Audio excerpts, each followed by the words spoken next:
That's Monday. I'll talk about it. Okay. Volume. You trying? You did it. There we go. All right. All right, good morning. How's everyone? Yeah. Hanging in there? I really think we should have next week off, right? They did it 1 year. 1 year we had Thanksgiving week off, and then they never did it again, which is a shame. My kids have the whole week off, which isn't fair, and my partner has the whole week off. So I'm taking the whole week off too, right? I wish all of your classes would do that for you. But I wrote a couple of reminders up here. Sorry, the pen was starting to get a little weak at the end. I hope you can see it. The second homework assignment is due by tonight. Remember, it was originally due last week, but I pushed it back, give you a little bit more time. So hopefully that was helpful. So it's due by tonight. Several of you already turned it in. I graded all the ones that were turned in already. So just make sure you get that in on Canvas by this evening. If you miss the deadline, remember that these ones I do accept late, but it's 10% off each day. So if you miss it, better to turn it in like Tuesday, Wednesday, Thursday than not at all. So just make sure that is on your mind. And then next week, so there was a chance that we didn't go on our cruise. I was like seriously stressing about it, but everything that was like a problem kind of got fixed. So I'm leaving Thursday at 12:30, right? And then our cruise leaves on Sunday from Miami. So very exciting. I'm actually going to be going. Like I really didn't think I was going to get to go because there's like a tropical storm that's heading right there. There were gunshots in Haiti, so they weren't gonna go there, but now they are. And then my father-in-law was in the hospital, so it was just like thing after thing after thing. And it all got resolved. So I am ready to eat. That's my goal. I plan to gain 10 pounds in 7 days. We'll see how I do. Last time I gained 6 pounds in 7 days, which was ambitious. I did well, I think. So 10 pounds is my goal. It's a new cruise line I've never been on, so I plan to sample all the food just to make sure I can, relay that accurately so I can eat that. I'm a researcher at heart, right? I really need to make a direct comparison between Carnival and Royal Caribbean. So next week we won't have class, and I've planned for that all along. It's in the syllabus. So that's nothing like new. What will happen is on Sunday, I'll send out an announcement that will just remind you like, hey, we don't have class tomorrow. I've already set it up to go out in an automated way because I probably won't have any reception. So if you email me next week and I don't get back to you, it's because I'm in the middle of the ocean and I have no internet. Okay, so just what a shame, right? I will have my phone, I will have my computer, but just don't count on it being quick. I normally try to be really fast. I probably won't be next week, but Monday you will have a short assignment, which is on chapter 14. Somebody mentioned that over there. So it is just like a little assignment that you'll do. It should take you maybe 20 minutes to do. And that is about it, but it will be my way of getting you to review that chapter that I normally do this assignment with anyway. So it's actually nothing new either. So, and then Wednesday, there'll be absolutely nothing. It will just be in this day, and you can enjoy the time off and start stretching and getting ready for Thanksgiving, all that kind of stuff. That will be the plan for next week. Today will be a little like kind of all over the place. I want to wrap up, and talk about our guest speaker, and I have an activity with STIs, and we'll go back and finish that one last slide from chapter 12, and then we'll move forward. So a little kind of bouncing around, but just wrapping things up. But any questions about any of that stuff at all? Anything at all? Anything about the homework assignment or next week? I was telling my class before that I plan to eat a ridiculous number of croissants on the ship. My daughter now can eat croissant eating competition. Because my daughter loves them for breakfast, and on the last cruise she ate 52 of them. They're this big. They're tiny. Right? You're like, oh my goodness. Right? They're this big. They're like little. If they were Costco ones, it'd be drastically less. I only ate 38, so I'm hoping to beat her this time. We did keep track. We've kept track on every cruise. She has beaten me every time. Though I have absolutely spanked her when it comes to eating how many slices of cake on the cruise. That's my victory right there. That's hence the 10 pounds I'm planning to gain. Right? Okay, I'll move on. I want to jump into this first, just because it was right where we were last class. Any comments about Jasmine and her presentation on STIs? I really like Jasmine. I think she's amazingly inclusive, which I appreciate her language and inclusivity, which I think is pretty like phenomenal that she is that way. It hasn't always been that way, so I like that she talks in a very inclusive way. The pictures are less scary than they used to be. The people who used to do the presentation, it was all images that would make you never want to have sex again. So she uses a little bit of that, but not too much. I don't know, any kind of general like comments, helpful, not helpful, anything at all? Yeah, I think it's the first time that I've ever seen hand stuff. yeah, right. I thought it was interesting and funny. And Yeah. nobody talks. They don't, right? Like she talked about hand stuff, right? And that is something that I think we skip a lot. And you know what's interesting is it's one of the most common sexual activities, especially when people are like early in a relationship or younger. It's that kind of stuff that gets done most frequently. So I love that she includes that as well and then some tips for that. Anything else? All right. I have one kind of concluding thing. So obviously look over the slides. She was the one who kind of covered this chapter for us. And I definitely didn't go the scare tactic route. Like I went like images like this, right? Like, so, she showed you some of those images and covered a lot of that information. But I have an activity that I'd love to do with this chapter. It's memorable and it's one of my favorites. And I like have a really hard time reining my excitement in it, so I will give it my best. But I want to do this activity just kind of as a takeaway, and it's also going to be a participation. So it's good that you are here. So what we're gonna do is a little STI handshake activity. So let me bring up the slide here. I forgot to bring it up. Handshake. I hope that you had a good breakfast this morning because you are about to have sex with 5 different people. Okay? All right. So again, I have a really hard time reining in my maturity on this, but I'm going to try. So what we're going to do is I have statistics I've made these little cards based on Ventura County statistics of STI prevalence. They're about 4 years old, the statistics, but statistics always are a few years old. So what we're going to do is I'm going to give each one of you a card, and it's totally random. Okay, if I give you one that has an STD or STI, it's not because I don't like you, right? Like they're random. I'm not even gonna look at it when I hand them to you, okay? I'm shuffling them now just to ensure. So what I'm gonna do is I'm gonna give you a card, and I don't want you to tell anyone what is on your card, right? It is for you and you only. And for the first round of this, we're gonna do 2 rounds. You're only gonna pay attention to line number 1. So for this one, for example, line 1 or box 1 says you have syphilis. So sorry, right? And again, these are based on like, you know, the trends that we see in our county. So what you're going to do is you're going to hold on to your card and you're going to go around the room and have sex with 5 different people. You can choose whatever you want. This is your opportunity to experiment and have fun. So I'm again, way too much fun for me. But what you'll do is you'll walk up to somebody and you're going to shake their hand. And that will symbolize having sex with them. We have hand sanitizer in here when we're done. If you are like, that was too much for me, maybe hand sanitizer right there. So after you shake their hand, you are then going to reveal what it said on line number 1. So if I shake your hand, I have syphilis. So now you have syphilis. So sorry, right? And every person that you shake hands with, you now also give them that syphilis and anything else that you started with.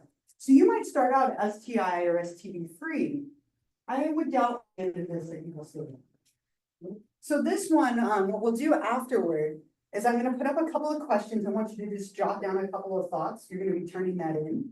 But all you will do is you'll shake hands, and then anything that you have, you pass to that person. Anything that they have, you now acquire. You don't need to write it down, but it might start to add up. So just remember. And then you're only going to do this with 5 different people. Was there a yeah? Don't write on the cards. Yeah, don't write on the cards. Yeah, just kind of remember it. You can jot it down in your phone if you need to. I really hope that it's not so many that you need to do that, but you know, we'll see how it goes. So again, there are two versions of this activity. So this is the first one that we'll do, and then I'm gonna collect the cards and we'll start over. So if you start with something like not so fun, hopefully next time will be better. So let me shake it, shuffle it one more time, since we know the top one is pretty good. Okay, so again, I'm not gonna look at these, I'm just gonna give them to you, please. Don't think that is anything personal. And it's either STD or STR. And don't show your card to anyone else. Oh,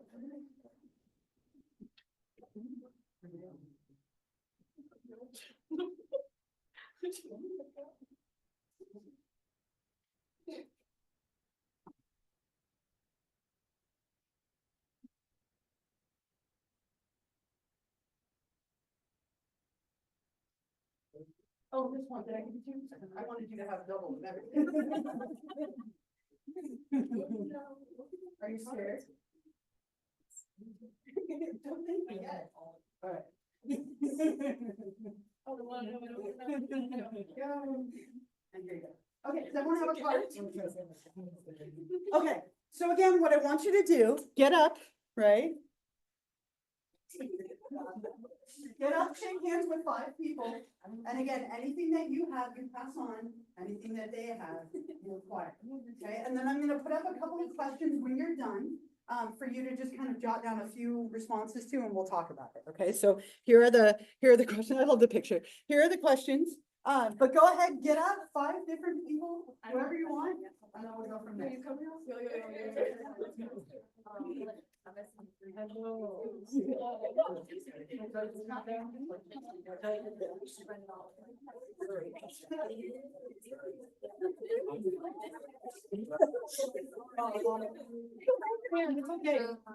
It's okay. It's fine.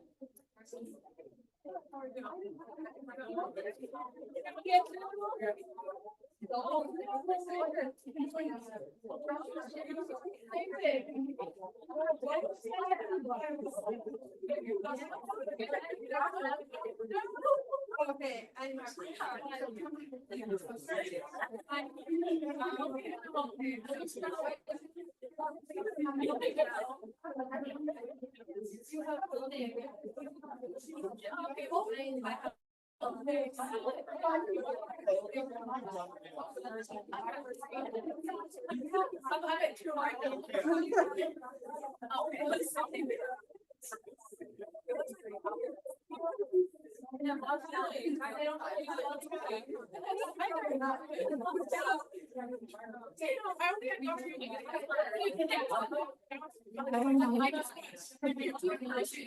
Oh my God.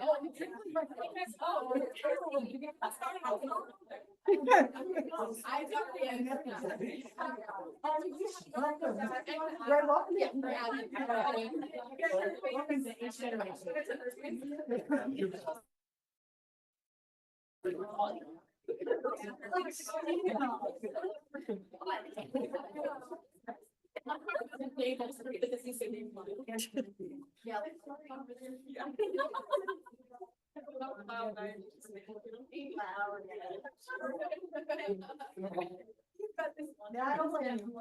We're gonna take hands again, but it is.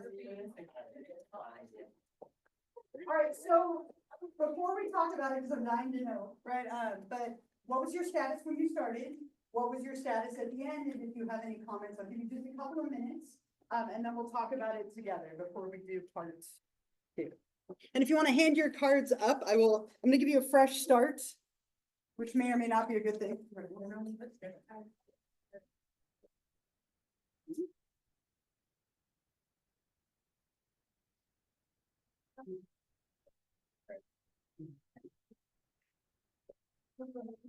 I did, I got everyone. I gave everyone. I know, right?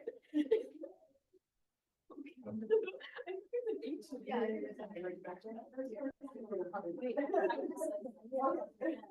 Yeah. My big three.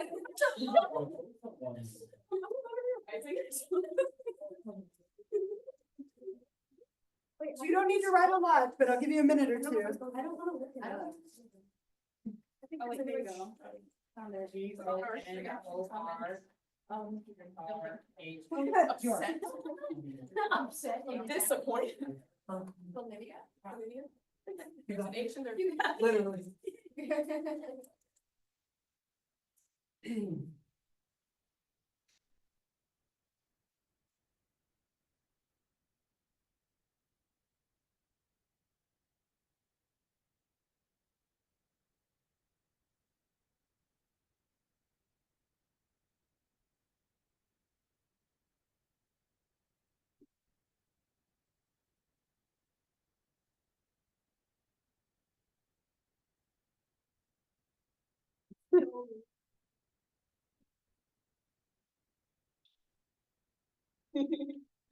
Like shuffling like I'm about to deal with like being a part of it.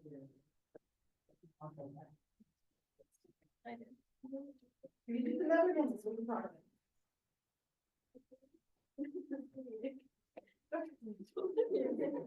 Oh, no.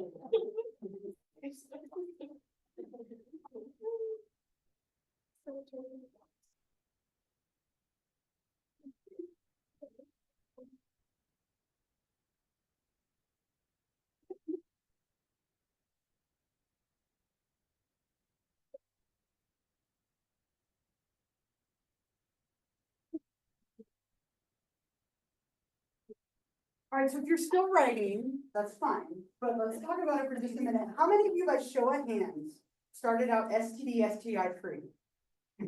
Look around, okay? STD, STI free, a lot of you, okay? So a lot of you. So 1 in 4 is the statistic in Ventura County for people who are sexually active between the ages of 18 to 25. So a couple of qualifiers, but a lot of you. One more time, put them up high, okay? How many of you ended STI free?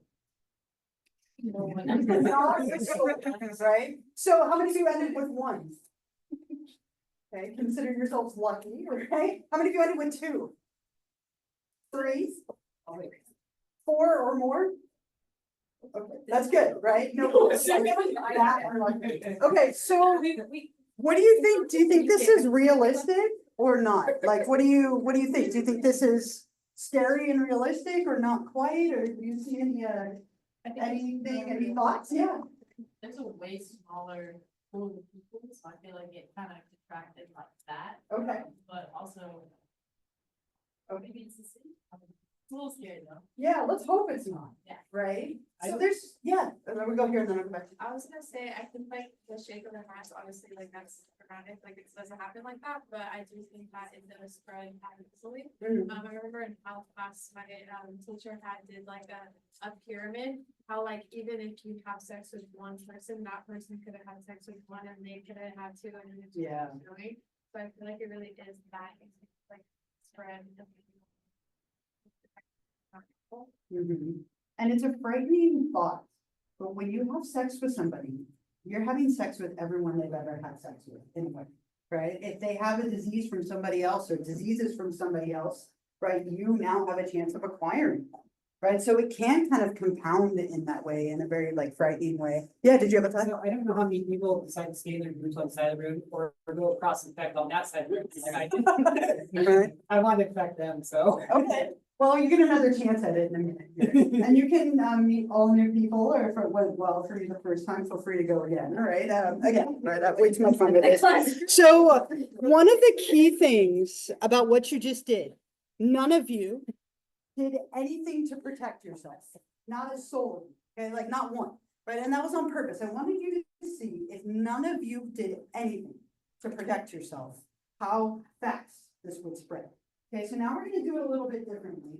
And this is a tiny bit confusing, so stay with me. And I'm sorry, I feel like I should redo it to make it clear. But what's gonna happen, I'm gonna give you a card again, okay? And your card, you start with, like, so card 1, you have herpes.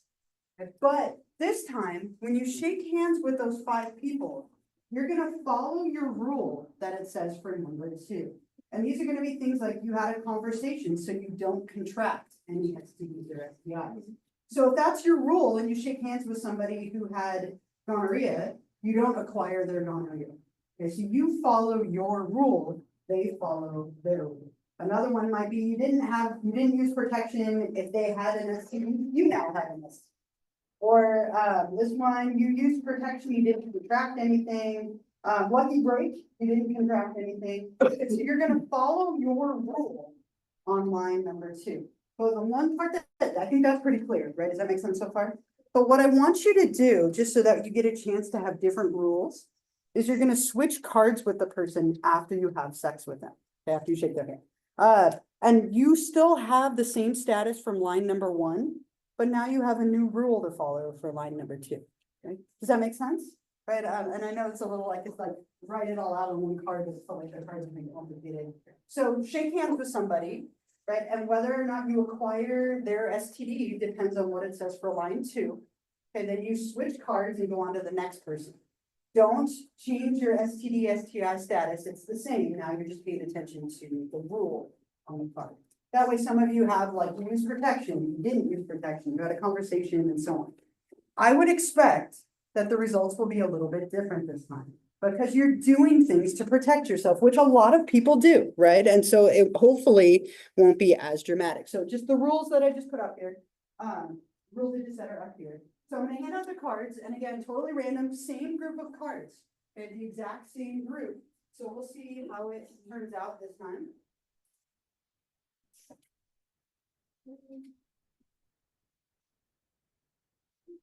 And again, I would expect the results will be a little different, but we'll see. Nobody wants to take the card. Okay.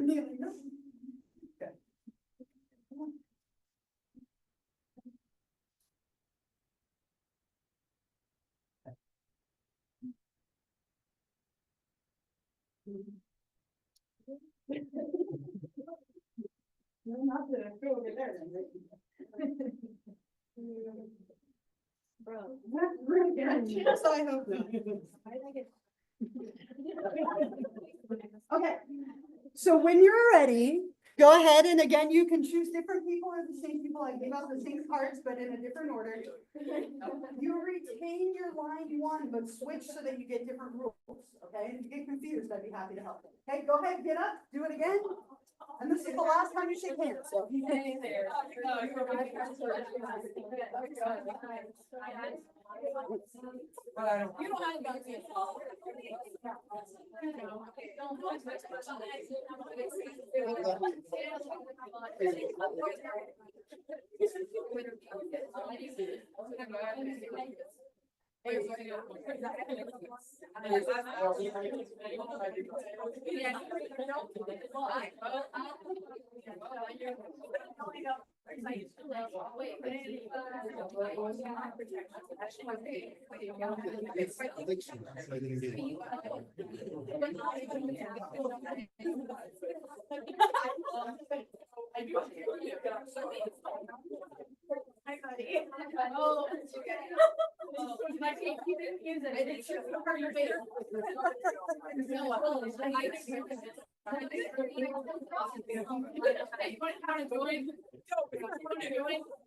All right, when you're done, Oh, wait, just one day. You have to know about, you know. Yeah,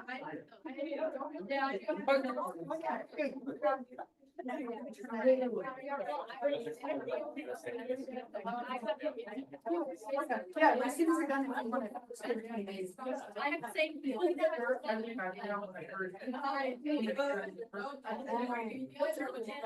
All right, so when you're done, just answer these couple of things again, your thoughts. What did you start, how did you end, and so on?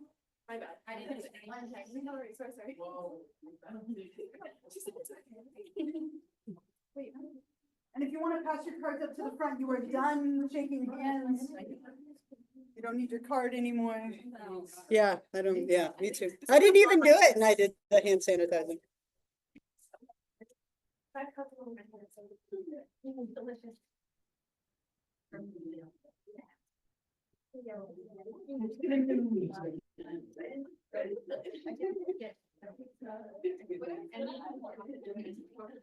Oh, no, you kept track of all Yeah. it. No, I only actually. Thank you. I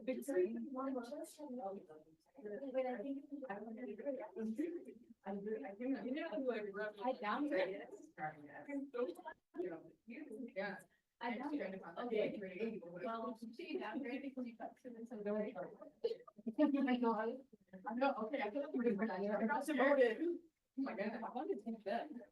Well, I started. Whoever I shook hands with.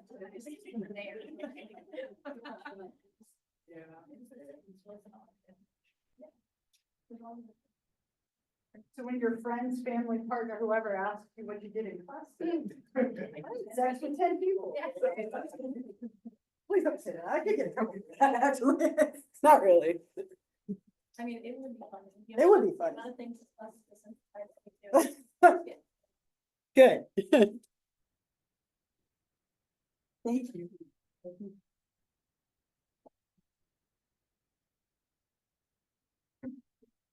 It's like the sound of the day, the hand sanitizer.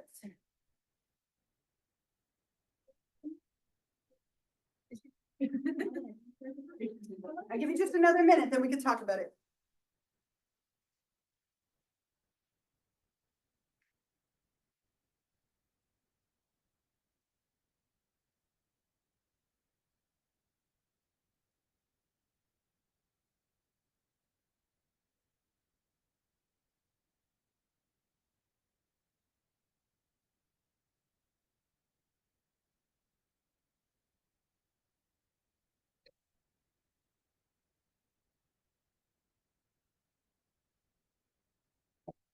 What?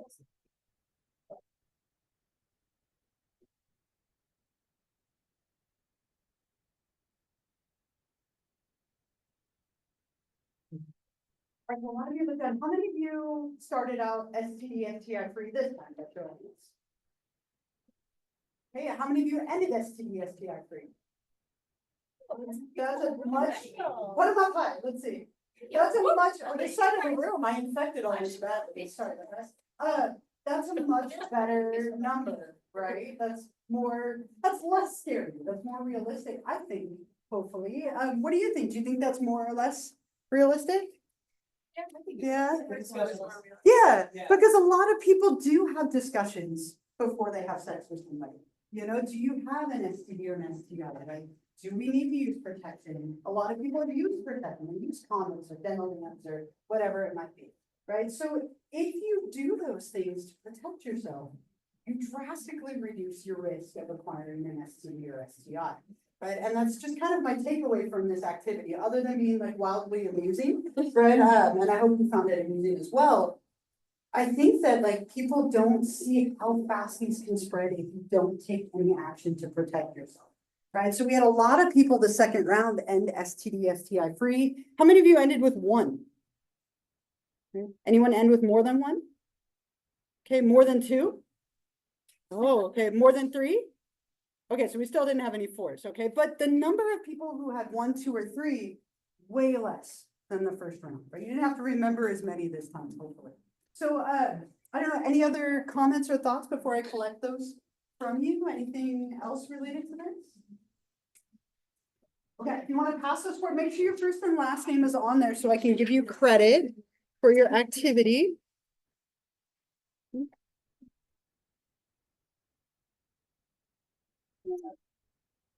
Whoa. Okay, I do not learn anything. Oh, I did.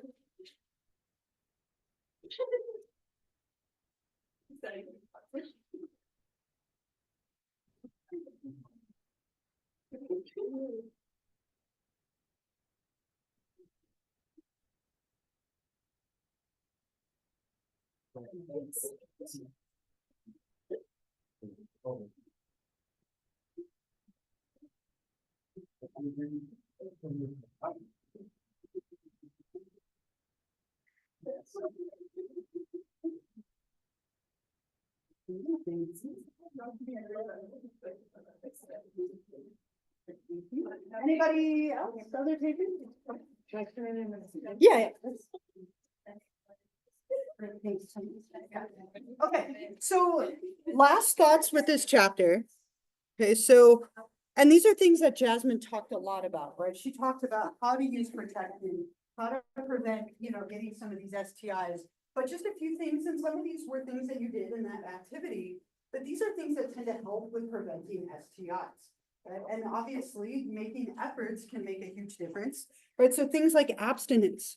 But obviously, if you're not engaging in sexual activity, your odds of acquiring one of these are much lower. Now, they're not zero, but they are much lower. You can acquire some of these different STDs and STIs from a relative kissing you, right? Your grandma, your mom has like cold sores. Those are herpes, oral herpes, right? And they kiss you, you could acquire it that way.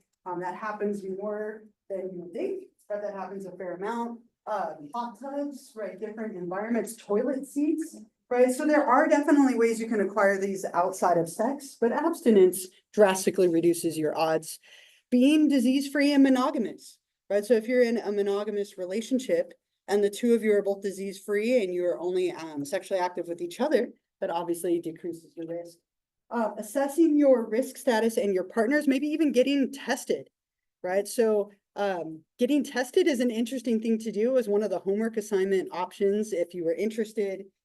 My partner and I, when we were going through IVF, they made us get tested, and I wasn't even worried about it at all. It was like, oh, like, the odds of acquiring some of these things are drastically lower in same-sex relationships a lot of the time. And I wasn't concerned until we went to get the results. And then I was like, oh my gosh, this could be like life-changing. And thankfully it wasn't. But getting tested is an interesting thing to do so that you can know what your status is, so you can make better decisions. Obtaining medical examinations, right? Engaging in that kind of like routinely, going to the doctor, having good reproductive health, having conversations, using condoms, using protection, using dental dams, using all those things that Jasmine talked about, avoiding having activity with multiple partners, right? Again, the more people that you're sexually active with, the higher your risk tends to be. Inspecting your partner's genitals. Okay, Jasmine didn't do this, but every time, this was the first time she didn't do it. She always talks about like, if you see something, you probably don't want to engage in sexual activity with that person. Use your flashlight app real quick, right? Like check really quickly. If you see visible blisters or sores visibly, right, then that means you should probably either use quite a bit more protection or maybe wait, right? And so inspecting your genitals, being clean, hygiene also plays a role in this as well, which is the last one down here. Okay, so taking some kind of step or effort can drastically reduce your likelihood of acquiring these. But they are definitely an issue, right? They used to be called like social hygiene like issues, and they were called like all sorts of different names, venereal disease. It's something that, the rates of these are decently high. So again, making some kind of effort will help to protect you. So any other thoughts, comments, anything else about STIs, questions, thoughts, comments, anything here? Yeah. So is it like effectiveness for like condoms preventing STIs, or is it like close to like 100? It's really close. I want to say it's like 99 or 98% if used properly. Right. And the number one reason that things like that fail is human error, right? So if used properly, it's something like 98%. It's pretty decent as long as the condom doesn't break and it's used properly. Right? Anything else?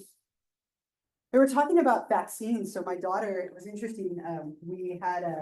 She had her like 12-year-old annual checkup last week, and she got her first HPV vaccine. Like the doctor was all like, so like, he was all uncomfortable talking about it. I'm like, oh no, HPV, let's go. Right? Like that doesn't make me uncomfortable, obviously.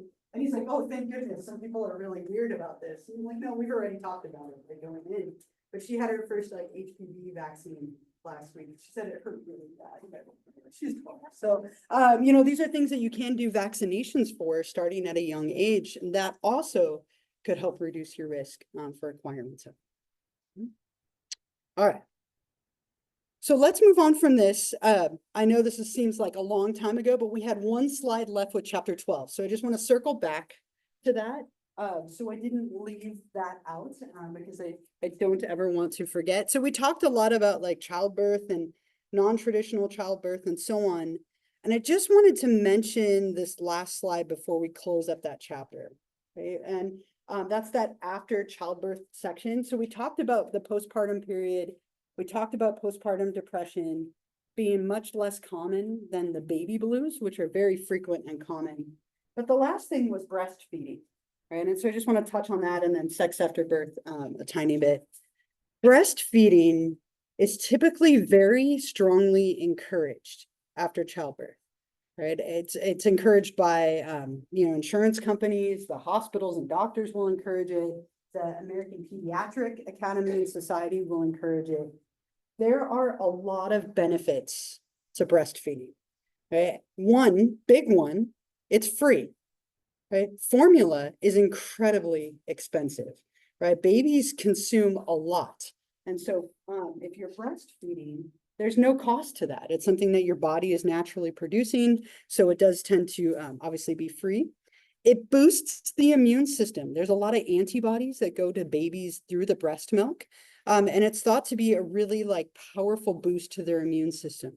It reduces illnesses that they can get.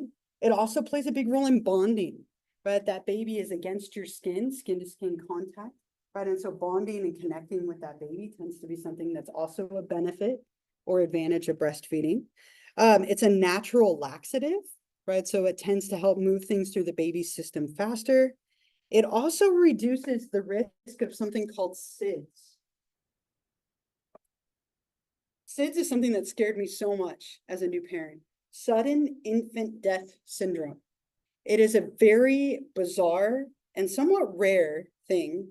And babies who die from this die for no reason, right? No reason at all. And it happens up to 12 months. Typically when they're sleeping. Right. And so there's a lot of things you can do to reduce this, like having them sleep on their back instead of their stomach is one. Breastfeeding is another. It's thought that the antibodies in breast milk help to reduce SIDS. There's a very strong correlation between lower rates of this and breastfeeding. We don't know what causes it. It's a very terrifying thing for new parents. And after a year, you're in the clear, right? But it's something that does happen. It's not common, but breastfeeding tends to be a strong protective factor in insulating against sudden infant death syndrome. And again, like I mentioned, it doesn't cost anything. Probably one of the biggest advantages. Some of the disadvantages, or we could say advantages of formula on the flip side. Formula is something that does contain a lot more vitamins and minerals, right, to it. Right. And so that can be something that's an advantage, right? It does tend to have a little more substance to it, but it, as I mentioned, is incredibly expensive. A little canister of formula can cost $20 to $30 per canister, and babies go through a canister every few days. Right? It is a lot, especially if you have twins. I had twins, forget it, right? Breastfeeding it is, right? Formula is expensive. And the tricky thing with formula, if you've ever seen the aisle where these are, there are so many of them. And babies often won't tolerate all of them. So let's say you start with a standard one, like infant, right? And they get sick or they're constantly throwing it up, then you have to throw that away and go to another and another, right? And so sometimes babies can't handle them and it makes them sick and they spit it up or throw it up, right? So that is one disadvantage. It's expensive and it takes some time. Oftentimes to find the right one. Reasons people might do formula, though, some people can't breastfeed, right? Their breasts are too tender, it hurts them too much, or maybe they don't produce breast milk. Breastfeeding is an interesting thing. It's a very supply and demand thing. The more you do it, the more you produce. If you stop doing it, your body stops producing milk. And so oftentimes people who don't do it right away don't produce the milk and they have to formula feed because they have no other option. It also, obviously breastfeeding can be very time consuming. Not a lot comes out at a time, right? Especially as you're trying to build your milk reserves. So it can take a little bit of time for that to happen. At the bare minimum, they suggest that you do this for 1 week, bare minimum, you should breastfeed for 1 week. And the reason for that is the initial breast milk that comes out is the strongest and most potent. They call it colostrum, which is commonly known as liquid gold. It has the most like nutrients, the most protective like substance. And so if you only did it for a week, that is like the bare minimum that they suggest if you can. But usually it's like a year to like 18 months is kind of the suggested period of time to breastfeed. After a year, they start to eat a little bit more like solid foods, and you can back off the breast milk and replace it with normal food. But lots of advantages and disadvantages depending on what you choose. Sometimes people combine them, right? So maybe you breastfeed and you bottle feed. Or newer things you can do, you can pump your breast milk, right? So they sell pumps, so you can pump it and store it in a bottle. And that way a partner could also help you with feeding that baby, and it doesn't all fall on the mother who's breastfeeding. Right? And so you can kind of combine them a little bit, but at the bare minimum, the APA suggests a week, but ideally up to about 18 months. Any questions about breastfeeding versus bottle feeding? Anything there? And pumping has become very common to do. It allows you to store that milk. The last bullet up here was sex after birth. So typically, you know, they encourage you to wait at least 3 to 4 weeks after you've given birth before you have sex. Now, that's if everything went properly and like routinely, but your uterus is very stretched. It has to resume and kind of get back to normal, by which sometimes you feel some contractions as the body does that. There's often a little bit of bleeding that happens after childbirth, right? As any like remnant materials from the pregnancy are coming out. Very common that happens for about 2 weeks or so after you've given birth. So as soon as your doctor clears you, you can resume like normal, you know, sexual activity. It's usually recommended you wait at least 3 to 4 weeks. Oftentimes people wait longer than that because they're exhausted and now they have a baby or babies that they're taking care of. But 3 to 4 weeks after is kind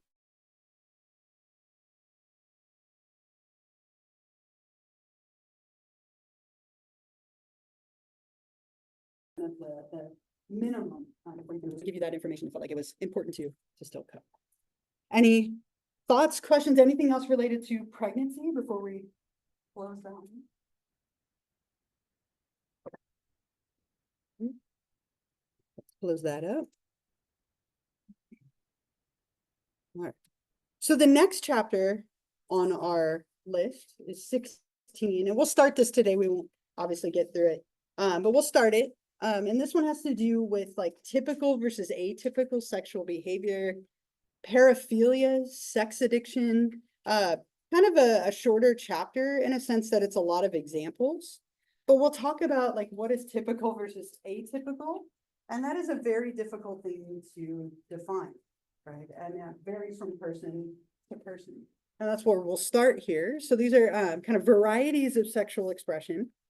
And we sometimes call these paraphilias. Paraphilia literally means beside love, right? So it is like anything that's typically viewed as uncommon. Now, what's uncommon to me might not be uncommon to you. What's uncommon today might not be uncommon 10 years ago or 10 years from now. So this is something that is very like fluid and very person to person. But there are a few paraphilias that are illegal, and those ones are a little bit more like defined and clear. So typically what we're talking about here is things that are not typically expressed by people in our society, right? So behaviors that might not be super common amongst everyone. But what's interesting is sometimes there are like cultural phenomenons that make them more common. Like when the 50 Shades movies came out, all of a sudden BDSM like went right into popularity. And it wasn't popular before that. Like it was practiced, it just wasn't popular. And so sometimes movies and books and culture can shape what is normal versus not normal. So it's very difficult to decide, right? And I teach abnormal psych right before this, a couple of you are in there with me. And we talk about this a lot in there too, like what is normal? How do we decide if it's a disorder or not? And typically here, when we talk about this, are you violating somebody's rights? We'll talk a lot about consent in a later chapter. Is it something that's legal versus illegal? And is it maybe causing you to lose sexual partners? Those things tend to push it toward like abnormal. Otherwise, there's just an incredible amount of variety in sexual behaviors. So we typically divide these up into two groups of paraphilia. Non-coercive ones and coercive ones. The non-coercive ones tend to be things that are a little bit more private. They involve consenting adults. What does it mean if someone is consenting? What does that mean? Like if someone's a consensual adult, what does that mean? Yeah. They consent to doing things with each other? Okay. So what's another word for they consent to doing things? They agree, Agree, maybe? yeah. Okay. So Like they there's agree to a- it. Like that. I agree. They agree, right? I like that, right? They agree. Anything else we can add? You know, anything that else that might be a part of consent? Yeah. They know every single detail. Yeah, they know what they're getting into. Okay, they know all the information. You're a legal adult. You're an adult. It's a big one. Okay, you have to be 18 to consent. Now, a lot of people engage in sex before that, right? And we'll talk about the trickiness of like if somebody's 18 and over versus under 18 in a later chapter. You also can't be under the influence, right? If you're drunk or on drugs, that is a barrier to consent. So the idea here is you have two people who are adults who have agreed to a behavior, right? And it doesn't do anything to violate anyone's rights. Right? It's tons and tons of non-coercive paraphilias or fetishes, which we'll talk about in a minute. Coercive ones means that somebody is unwilling. They're underage. They're under the influence. They are not alive anymore. They are an animal, right? There are a lot of things here that fall into this category. They're often illegal. People are harmed as a result, and it's against their will. So the coercive ones, it's pretty easy to say this is abnormal because they're often illegal and against consent. The non-coercive ones, there's just an incredible amount of variety. So let's start with the non-coercive ones. And there's a ton of examples. I just picked a handful of them. But one of the most common non-coercive paraphilias is a fetish, right? Or fetishes or fetishism or fetishistic. Sometimes they say disorder if you can't have sex without it or achieve orgasm without it. But a fetish is typically an item that you need present in order to gain sexual satisfaction. So maybe it is shoes or lingerie, or it could be anything really, like that you need this item present in order to achieve orgasm. Now I have a little video that describes this. I'll play it for you. This young woman does a ton of like YouTube, like series stuff. And I think she has a really good balance of like flippancy and humor and information. So I'll play this for you. It's like a little intro to fetishes. And then she gives some examples of fetishes.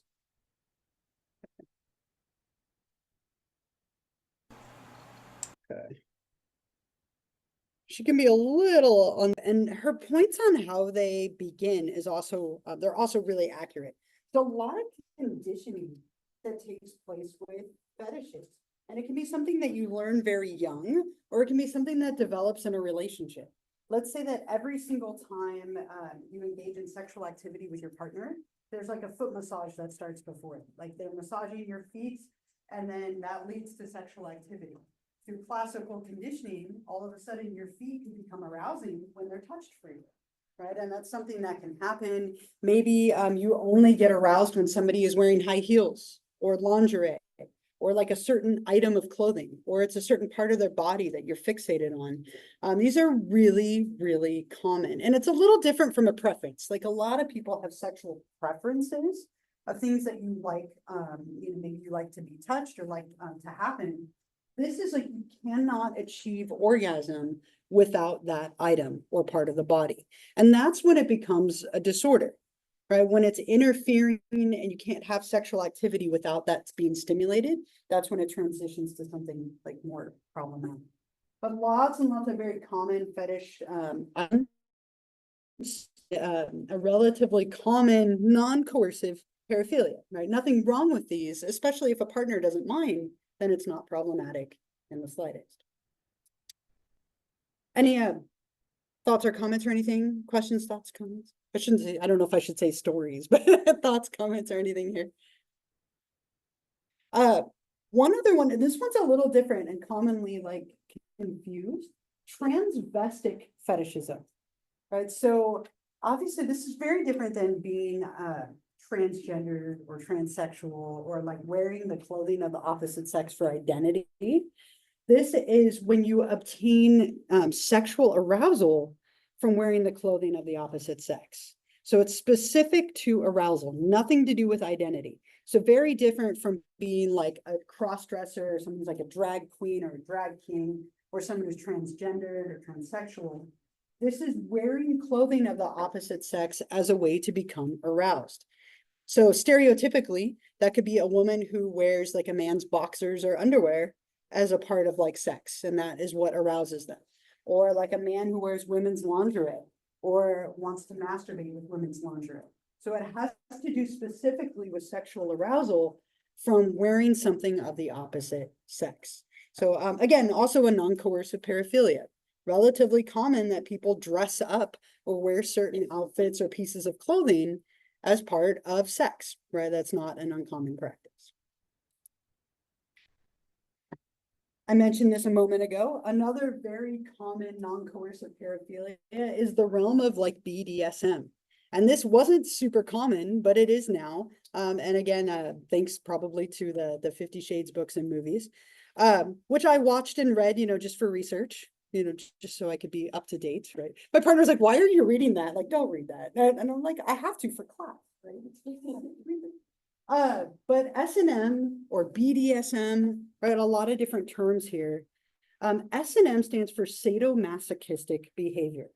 Right. And the B, if people have that in there, is bondage. And the D is like dominance or discipline. I've heard it both ways. So with this, what we see is some like association with dominance, humiliation, and pain as it relates to sexuality. A lot of interesting stereotypes with this. People tend to think of this being a little different than it is. It is a very consensual activity. And oftentimes people have a lot of conversation before they engage in this kind of activity, right? Having things like a safe word in case like somebody goes too far. A safe word that's typically not no, because no can be something that you utter very commonly. Right? So with this, what we see is kind of two sides of the coin. There's the sadist side and the masochistic side. And so people who like sadism, for example, they enjoy like physical or physiological or psychological suffering of another person, right? So when people are sadists, they like to inflict harm on or humiliation on another person. And this could be whipping them, spanking them, beating them, humiliating them. It can be a whole range of things, like dominating them in some way. And people who are masochists, on the flip side of that, enjoy being humiliated, beaten, bound, any of those kind of activities.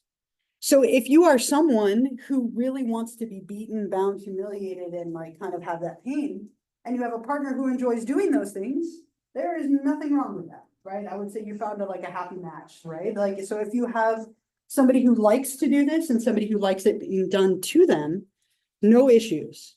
But let's say that you really want to have pain as part of sex and your partner is not comfortable with that, and you can't achieve orgasm without it, that's where it starts to become problematic.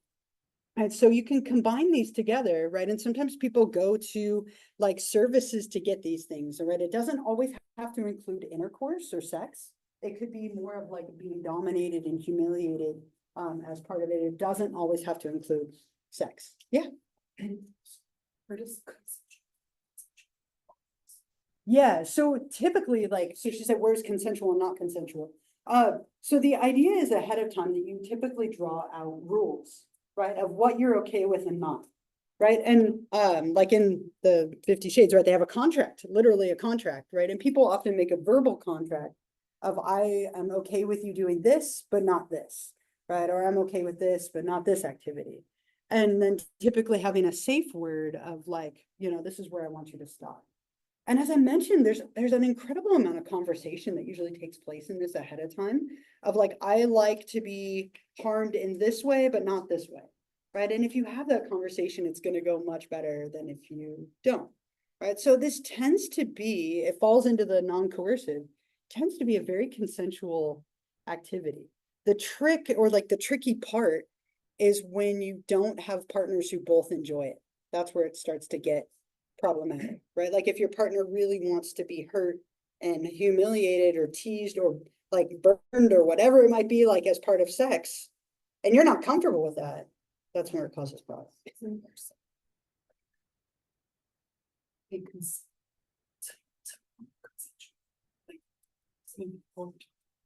Consent to non-consensual. To protect that person's. Yeah, yeah. And so, but that would hopefully be a conversation too, right? I'm gonna act like I don't want you to do it, Yes, but I do want you to do it. is this. It could be. Someone. Right, and so it could be like, I am going to beg and plead for you to stop, because I want you to, like, I wanna act like the victim, like I don't want you to do it. But I'm not gonna use that safe word, so please keep going. And that'd be a conversation you would hopefully have ahead of time, where you agree on limits. Right, that's kind of the key. That's what makes this work, is you have a mutually agreed upon limit.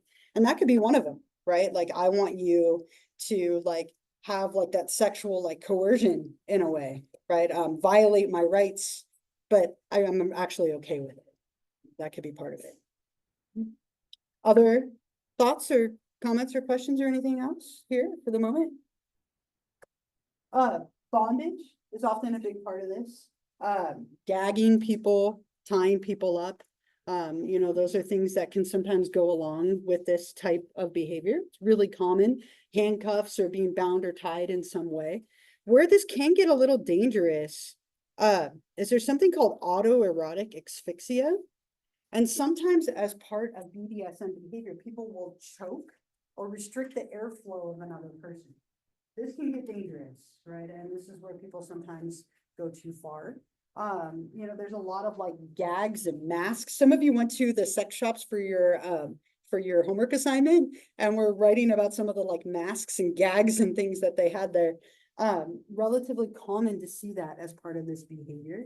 But autoerotic asphyxia, where you're like using a bag or compression or a gag of some sort, can be one of the more dangerous sexual activities, right? Because maybe somebody can't communicate when they're running out of air. And obviously, like depriving oxygen can be dangerous. A couple of other really common ones. Infantilism, treating somebody like a baby. This is a very common like fetish and non-coercive paraphilia. Sometimes people will wear diapers, right? As part of it, they want to be treated like they are a baby. And again, if like that completely turns you off and it turns your partner on, that's where the problem lies. If your partner's like, that sounds great and you like that, then perfect, match made in heaven and stay with it, right? But this is where it runs into an issue, is when people have differing ideas of what can be, you know, like arousing.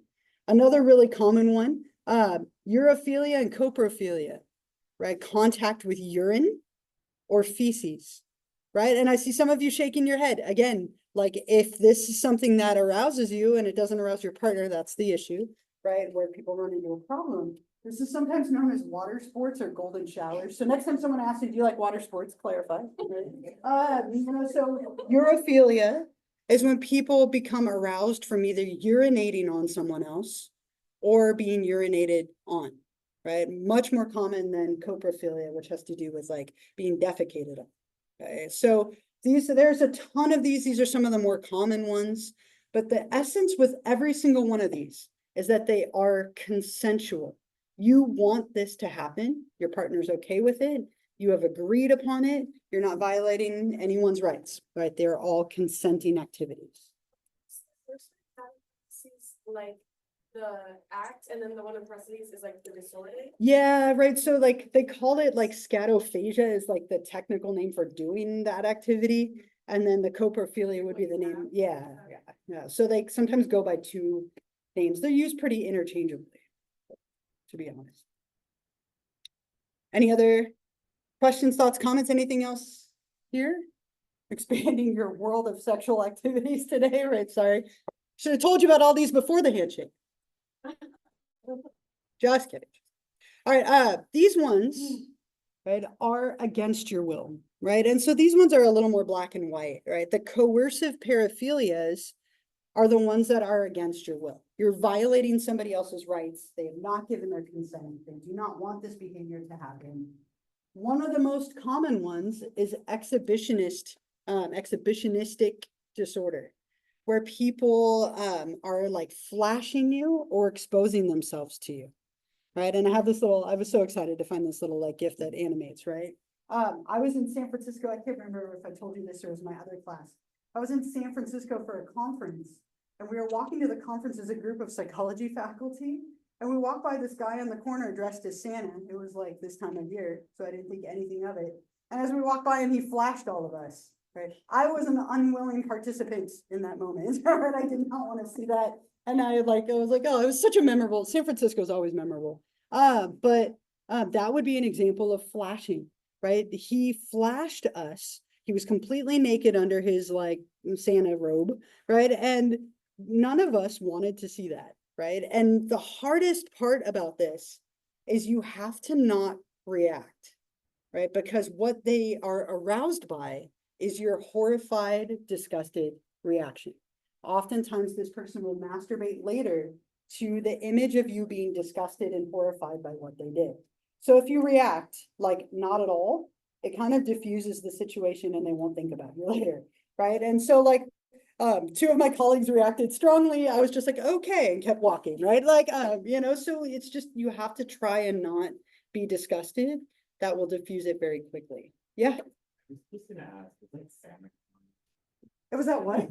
Was it SantaCon? Because I know that SantaCon is a thing. No, it was a psychology conference, like we were going to. It Well, had nothing to do with anything, but I was wondering if it was going on at the. Oh, I don't think so. He was the only Santa anywhere. It was just him. I think it was just a convenient outfit for him or something. But it was like not anything that I wanted to see, right? Like, and that's the essence with these, is there's an unwilling participant or participants. Another kind of variation of this is making obscene phone calls. This isn't as common anymore. It's much easier to trace people now and like numbers show up, but this was a huge thing in the past. People making really inappropriate phone calls.